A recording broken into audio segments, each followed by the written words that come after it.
Hi, this is Zeroed101, and today I'm doing a tutorial on Roll20 for building a character and making it Adventure League legal.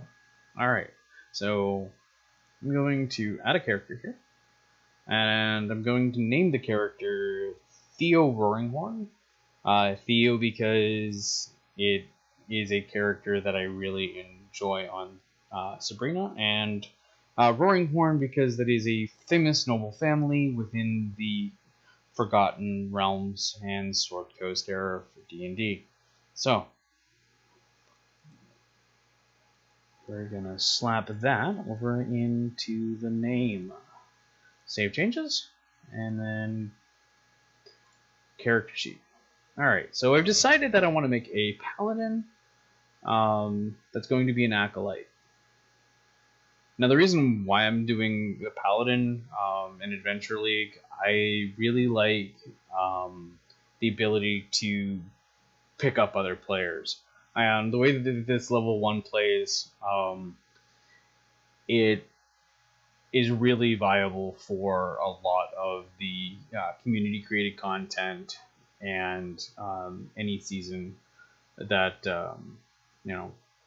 starting a new character. This build's pretty great for being level 1 and being solely out of the PHB. No other sources necessary for this particular build. So, we're going to do ability scores first. And so you have two choices for the ability scores. You can either do the standard array, which is 15, 14, 13, 12, 10, and 8. Or you can do point by. And this table here will kind of show what each point costs. You have 27 points total to spend. Alright, so I like the frontline Paladin, or you could do a caster-based Paladin. But I'm going to give the option to kind of do both, just to make it where you do have some potency in battle if you're going to use any spells that require DC saves or spell to hit. Alright, so strength is going to be a 15. We're going to dump dex. I'm using standard array. So we're going to throw the 8 down in there. The next score we're going to throw the 13 in the charisma and the 14 in constitution. Like I said, we're making a front line, so it would be good to have the 14 there. So now I have wisdom and intelligence. I'm going to leave the intelligence a 10 and make this a 12. Now, really, looking at it, I could switch the dex with the intelligence to give me a little bit of more of a buff, if you will, to initiative. Actually, I think I'm going to do that. I'm going to make... No, at roleplay purposes, I want to have the higher intelligence. So I'm going to leave it the way it is. But you could make that switch and still make this build work. So because you don't roll anything in Adventure League, your hit points are going to be maximum. Like I said, we're going to do a Paladin here. So I'm going to drag the human over here, because I'm also going to do human. I'm going to do the human variant, though.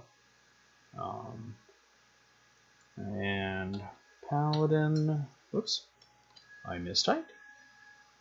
Alright, and drag the Paladin over from the compendium, and it will calculate that. So what that does is dragging those over, it autofills in all of this stuff for you right here. So your language, your proficiency for weapons, armor, shields. It also puts in your Paladin abilities when you drop the Paladin over, which is your lay on hands in the Divine Sense. And this right here is kind of core to the build, and I'll get to that in a little bit. Alright, so the next thing is we want to do the background. We're going to drag the background in over. So we're going to go and search for Acolyte. And we're going to drag the Acolyte background over. And boom. So that did these check marks for you already. So you have your religion and insight from your Acolyte background. So if you go over here and you take a look at the Paladin, you're going to start filling in other stuff here for the character sheet. So you get 10 points for your hit points plus your constitution modifier. So your maximum hit points at level 1 is 12. So current hit points 12. Next thing is we want to do pick 2 skills here. I want to do medicine with this build. So I'm taking the medicine, and let's see, we've got insight. We're going to take perception for the human, and then we're going to take athletics. So between the human background providing you with 1 point, the Acolyte background providing you 2, and the Paladin class providing you 2, you should have a total of 5, and there is 5 check marks. So your skills are done. Your hit points are done. Cool. So now we need to do the other parts. We need to do our starting equipment. We want to do martial weapon and a shield. Now it can be any martial weapon, so what would you like? Now I think, do we want an axe or do we want a hammer? I'm gonna do an axe. Why not? Alright. Does this qualify? We're going to take a look at the battle axe. It is a martial weapon. Cool. So we're going to drag the battle axe over.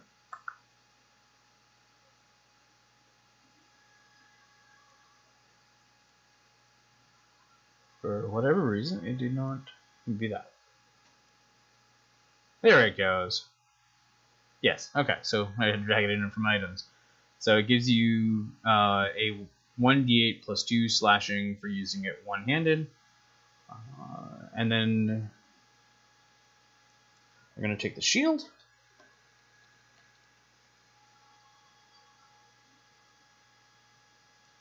Drag the shield over. Boom. Notice how it auto-adjusted your armor. Now we're going to look in and we're going to... We can take 5 javelins or any simple melee weapon.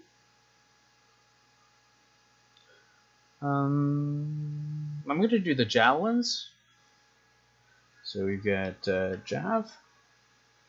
And then drag 1 javelin over here. And then we can adjust the amount that we have. There's 5. It automatically calculates your weight. You don't have to worry about that. Then we can do Priest Pack or an Explorer Pack. Now, I personally like the Explorer Pack more, but I will show you what's in both.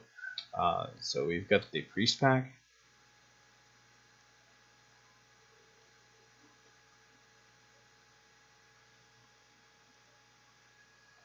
Which is a blanket, backpack, 10 candles, tinderbox, an alms box, 2 blocks of incense, a censer, vestments, 2 trail rations, and a water skin. Yeah, not today. That's definitely not what I want. I'm going to do the Explorer's Pack.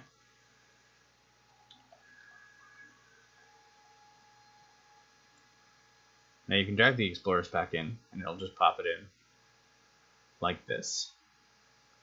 But I like to keep a better track of what I have, so I'm going to expand the Explorer pack and just do back, throw the backpack down,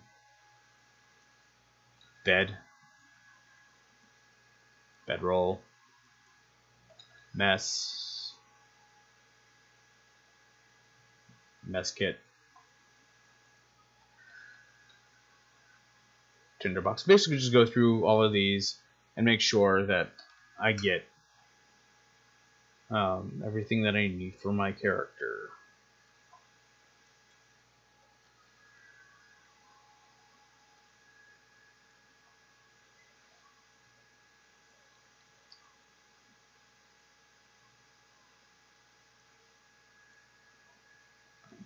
And then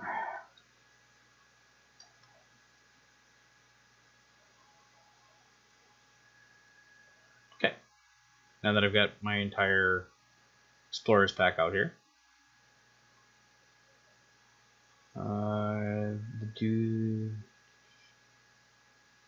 okay. It assumes it's already 50 feet and it has the weight set, so you don't actually have to adjust the amount that you have for that. But for rations, you have 10, and for torches, you have 10. So you just need to adjust those amounts. Okay, so we're almost done with this character sheet. We do have some blank spaces over here: personality, ideals, bonds, flaws, and we're missing a language over here. Now let's check something real quick. Does the Acolyte provide a language? 2 of my choice. The human provides 1 as well. So we have 3 languages that we can pick. So let's see, what would we pick for languages?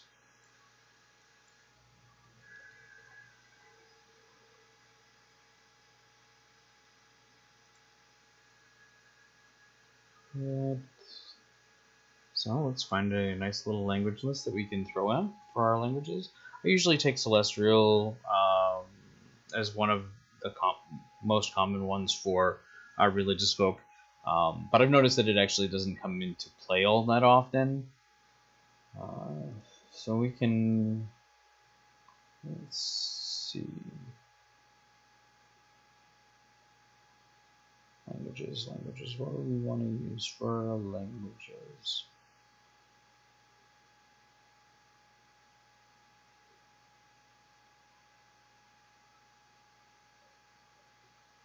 Let's see.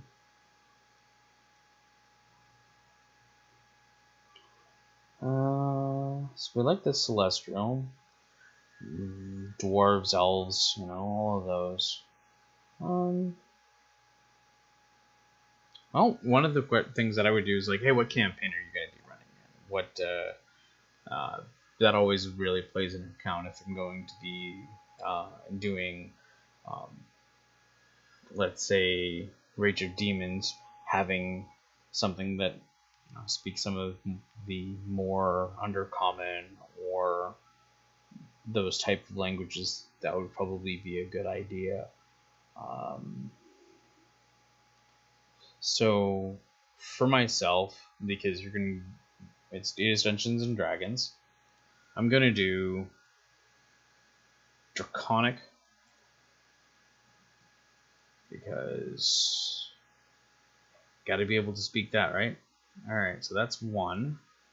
Next language, we're gonna do Celestial.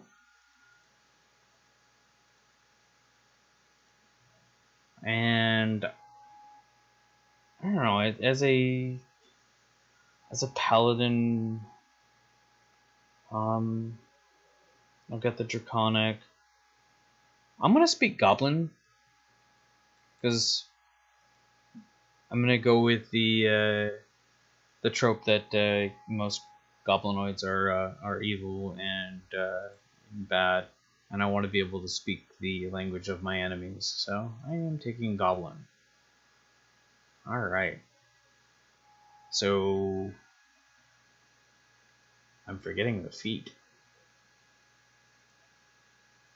Alright, my source is going to be a racial. But it also has a feat, so I'm going to write down that it is from my human. And the feat that I am taking is healer.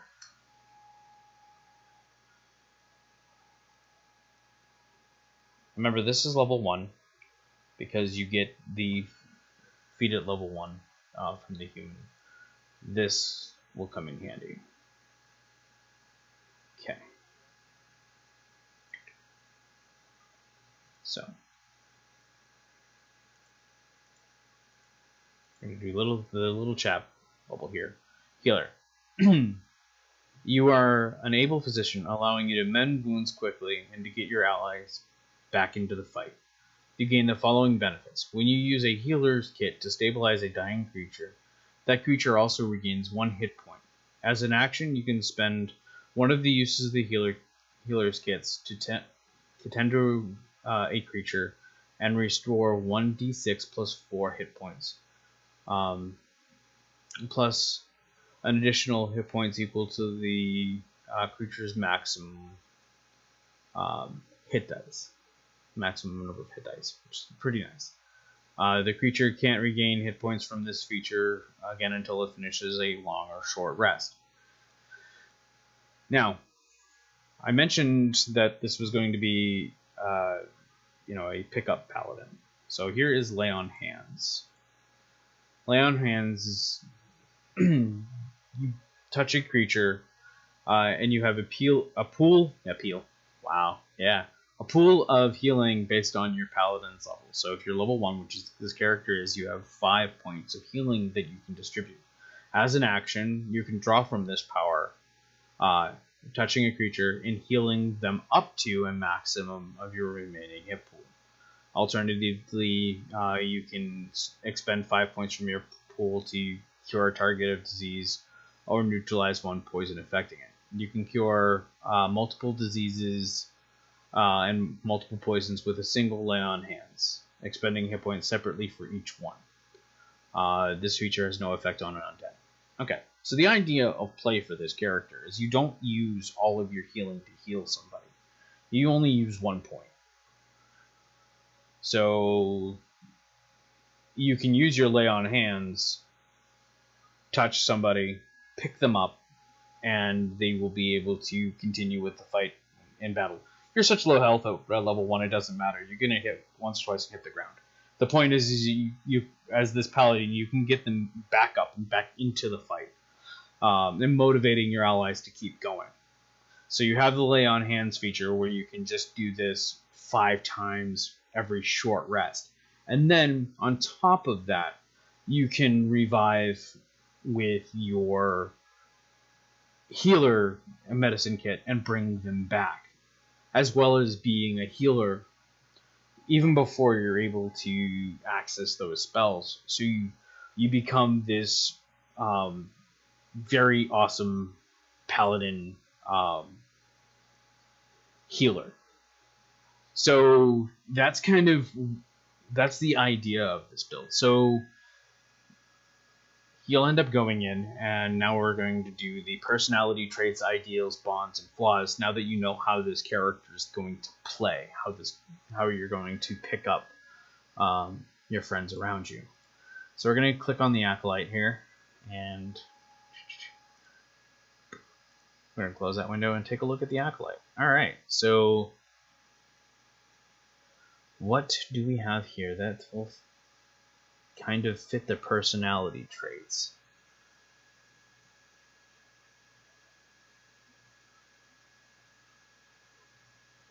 Oh yeah, we also have still more equipment to put in here at some point, but we're pretty close. Alright.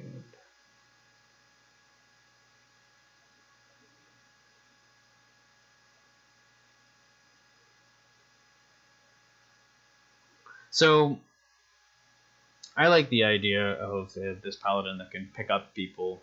I'm going to give them a nothing can shake my optimistic attitude. Just kind of make him bubbly and just, yeah, we'll get through this, man. We'll get through this. All right. And then the what's gonna be? I'm gonna take 2 here.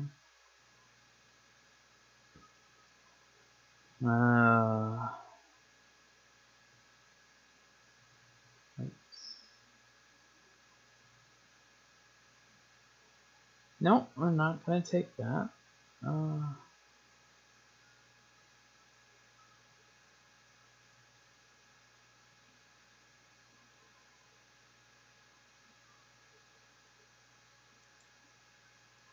We're going to take the I idolize a particular hero of my faith and constantly refer to that person's deeds and examples. This provides some really good role play where you can make up a name on the fly and just kind of make small talk just to fill in some story gaps. Like, oh man, you know, Jebediah, he died for for my temple, and he saved all of us. And only if I can, live just half a good his life, or something like that. Just or some other thing that the hero done. You can make it your own. So we're gonna pop that in there. Cool. All right. So now we're gonna go to ideals. So I like the charity because you are putting your life in danger to help others and keep them alive. Bond.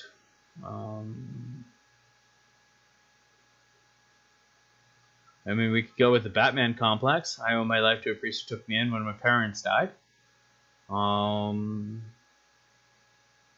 we could do everything I do is for the common people. I like that kind of a nurse attitude, or at least the way I think of a nurse is, they do everything to help people. So I like that. All right. So what do we got for a flaw? These are really fun to roleplay.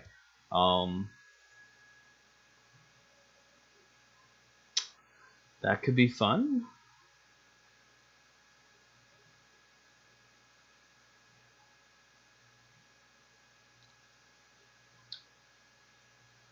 We could do that one. We could roleplay it where his goal is every one of his friends or allies walks off the battlefield. That way, if and when a death comes, it could be a wonderful roleplay experience for the table. So yeah, I think I'm actually going to take that one. All right. So now we jumped over the place a little bit. That's okay. I saw the the pattern finally for the feet and the lay on hands, and I had to share that with you, but I hadn't finished gear yet, which I mentioned. So we're gonna go back into the Paladin real quick here, because the last thing we did was the Explorer pack, but we forgot the chainmail and the holy symbol. So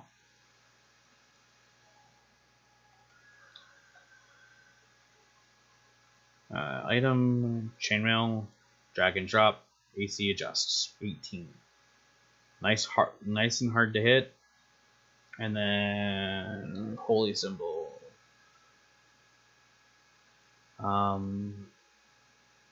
Yeah, holy symbol's not on the list. Now, I believe with the way that the holy symbol works is you can have it on your shield. Let me double check that.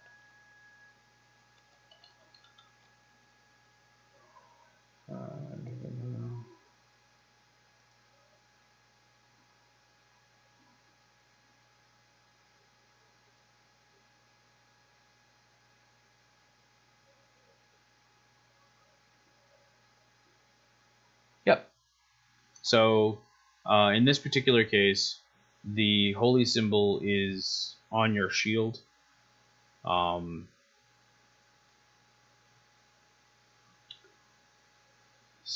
But you could also just have an extra holy symbol with this. Alright, so back to the Explorers pack.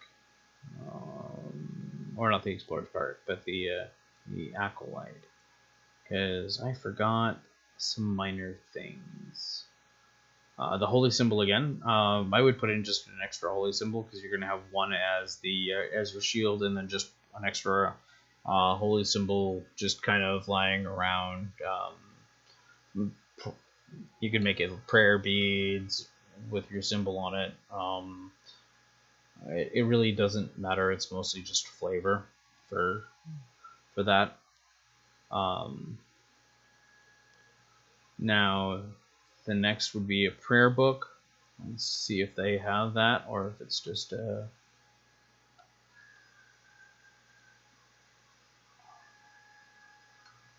they do not have that. It's like I said, that one's probably mostly just fluff or a prayer wheel. So we're going to write down the prayer book. I like the prayer book better. Let's see. Incense, right?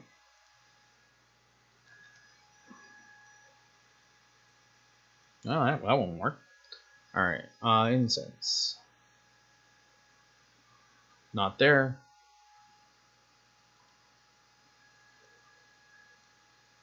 So, 1. We're gonna actually change that to a 5 because there's 5 of them. Now, most of these items, if they're not found in the, they should be found in the player's handbook.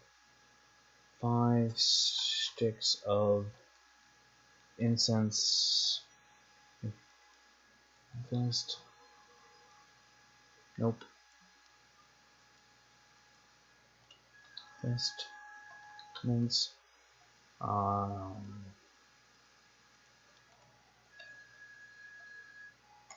Common.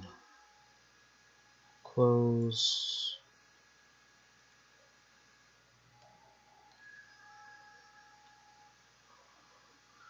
And a pouch containing 15 gold. Now, eventually, you just kind of, you don't roll for anything, so you just put the gold in. Alright. So now we're just going to go around and double check, make sure that we didn't miss anything. We've got the Healer of Feet, the Shelter of the Faithful from the Acolyte, your Divine Sense, Lay on Hands. It's marked your... I believe I actually did forget something. We will check that now. Paladin?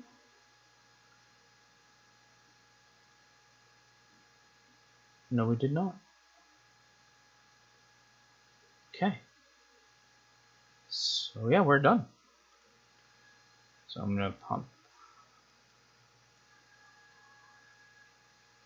So here's the Roaring one. Oh, I did forget something. Remember, we took human variant. So what I forgot is, I forgot to add my 2 points for being the human variant. And I'm taking 1 there, and 1 there.